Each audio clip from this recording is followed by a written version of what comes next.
Hey YouTubers, thanks for tuning back into another video. It's been a little while, maybe a few weeks, but we're back on the mend with Mitch's EG Coupe. So how to boost on a budget part 3 is finally here. Let's go ahead and roll the intro and get this party started.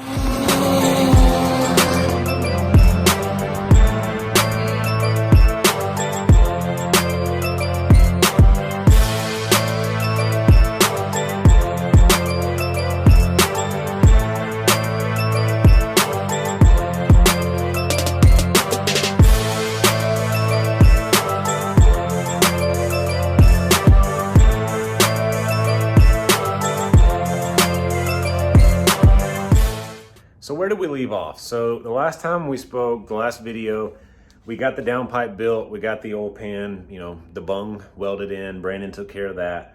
I needed to go ahead and put some of the final hardware together, final resting pieces for a lot of the piece, for the turbo pieces, hot side parts, as well as the hot side intercooler. So let's go ahead and flip the camera around. I'm gonna show you kind of where everything's at now. I'll walk you through the plumbing. We did the gauges. I've also got a Burton Racing Boost by Gear harness kit that I want to show you guys. Best kit that I've used, plug and play, and really easy to acquire. So the turbo kit is actually all bolted in place. If you guys remember, this is just an Amazon top mount cast manifold. The manifold didn't fit very well, so these studs, the exhaust studs that protrude, they had to be opened up so it would actually fit on the car. So we got a new gasket in there, some new hardware. That's all tightened down. This pesky rascal here, as you can see, is not exactly very easy to get to. It's not something you can just put a socket right on. So everything's tight. Oil line's now on. We had to cut it down. You can see that down here. And then the feed line's all tied in as well. So on the back, we went off of the oil pressure sender. You can see here, you've got the electronic sender for the gauge, and then the feed line. So all of it's now hooked back up, but the turbo is ready to go. This manifold and this turbo are not exactly the most feasible. The turbo's a little bit big, the frame of it's a little bit large. The way that the feed and then the way that the return, they're clocked. They're not at a full like up and down angle. They're more of like a 45. So if I'm not talking into the camera here, you'll understand. But the way that it's set up, this is the most feasible method that we can come up with this setup. The exhaust is just dumped right below the oil pan. So everything's good there. Radiator is secure. All of the charge piping now fits. So let me go ahead and show you what I had to do to the actual RDT kit to get it to fit. So the RDT kit comes with all the piping, all the couplers, the blow-off valve. This little guy was missing an O-ring, so the flange actually snugs up top. It comes with all of the other hardware it needed. Down here, you've got all of the piping that you need to be able to fit around the back. What it gives you is enough piping to where you can actually put the compressor housing on the opposite side, so like where the exhaust goes, and it would allow you, like a J-pipe is what they call it. But in this particular routing method, we needed a new 90, which we got. We also needed to shorten the J-pipe that came with it and clock the turbo to where we could feed it and then keep the angle high enough off the ground to where we didn't drag. So it wasn't a direct bolt-on because of the turbo, because of the manifold, but it now fits. After all that was situated, we had to put the pesky wastegate on the bottom of the manifold. I don't know if you guys paid attention, but let me show you where the wastegate actually goes. So on the bottom of the manifold, you've got a 38mm wastegate flange, and it's upside down. So we chose to make the exit of the wastegate on the driver's side, so that way we could fab up a dump tube. Putting this wastegate on the bottom, if there's ever any kind of like gasket blowout, you're gonna have to wait for the thing to cool. There's not a lot of tolerance or extra room in here to be able to do anything with, so it's fairly tight tolerances in it. So the dump tube will actually fit up to it, and if I can just hold it in place here, it's gonna fire right onto the ground. And I'm gonna have to trim a little bit of it off so that way it's kind of at the radiator support height. But That's the routing that we're going to end up having, and we'll black this with some high heat or something so it's not chromy. So guys, this was put together with a lot of individual parts off eBay, some off Amazon. The idea here was things that you could order, basic tools, things you could assemble in your garage.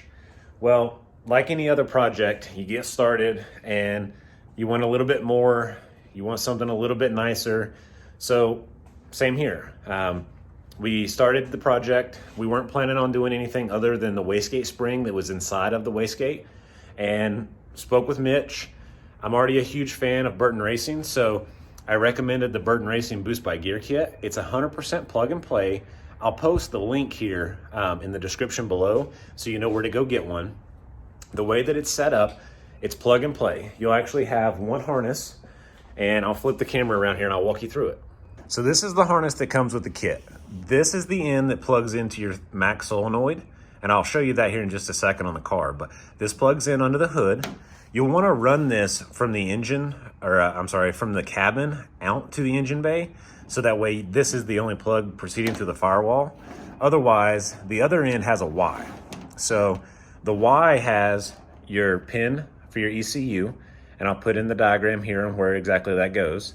And then you have a fuse tap. The fuse tap holds 2 standard for the EG. You can get it built for an EK if you have the minis, but it holds 2 and it plugs in. So this harness powers the ECU. Well, it runs from the ECU to the 3-port with power and your signal from the computer. So this is all you need. It's all one piece, it's all crimped, it's all loomed, it's all real nice. The picture I inserted just a minute ago, you'll see that there's a couple different fittings, and there's a hardline kit that comes with the car, or with the Boost by Gear kit. So in your kit, you're gonna have a couple different options. It's actually like a pretty good amount of fittings, and then you also have the capability of line. The push lock line will actually be inserted here where the blue is, and once you push it in, it'll lock. To pull the line back out, you depress the blue and pull the line. Depress the blue and pull the line. So you get a couple different variety pieces to be able to adapt it, whether it be T's, straights, 90s. I'm gonna show you how I set it up here. The diagram that I've used already here in the video, you'll wanna follow it because you'll need to tee in on the compressor to the, it's actually the compressor which then goes to the bottom of the wastegate. Once you tee into that line, you'll run that over, I believe it's to port 1. So follow the diagram, don't take my word for it, follow the diagram, it works. Run all of the hoses together, and then you'll be able to plug and play. What I did was I tapped with an 1/8 NPT fitting here. I tapped the compressor housing. I ran it around to a T. The T goes into port 1 down here on the boost solenoid. The center is your filter. The port 2 runs to the top of the gate. There's no T in it. So 2 to the top of the gate, 1 over to the T. One end of the T goes to the compressor.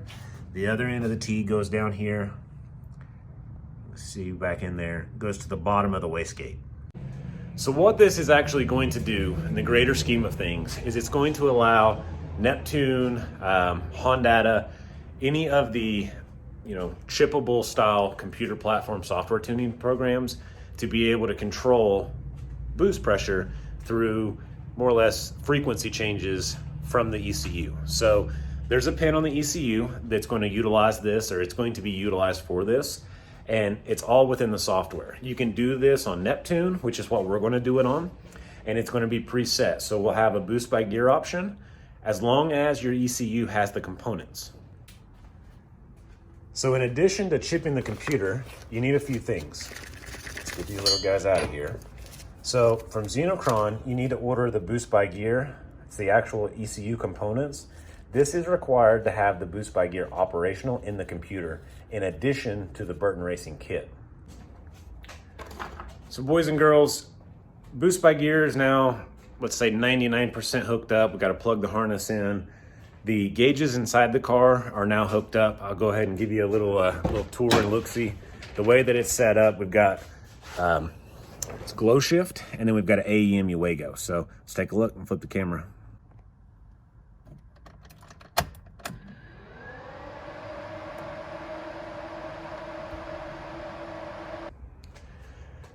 So hopefully now you're seeing it all kind of come to light, the light at the end of the tunnel. The project's nearly completed.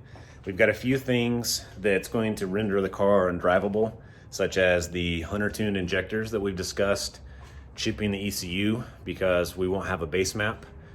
We may go ahead and get the car to where we can more or less put it on the trailer, have it ready for the dyno, and then make some of those adjustments. The only thing that I've got left to do is going to be the fuel pump, and that's 20-minute job. So I'm going to kill that off camera, bolt up this dump tube, and about call it a downpipe. But guys, we'll be ready. So I hope you like this series. Stick around, like this video, subscribe for future content. I've got a few other cars here in the near future that are going to get a little bit of love. Clifford is still here. So the 62 millimeter class challenge that I spoke about, Boost Fab's putting on, the flyer is now out. So head on over to the Boost Fab page, check it out. There's multiple classes. If you got a car, if it's not a Honda, if it is a Honda, there's a class for you. So guys, I appreciate you watching. Stick around for the next video and we'll catch you later. See you guys.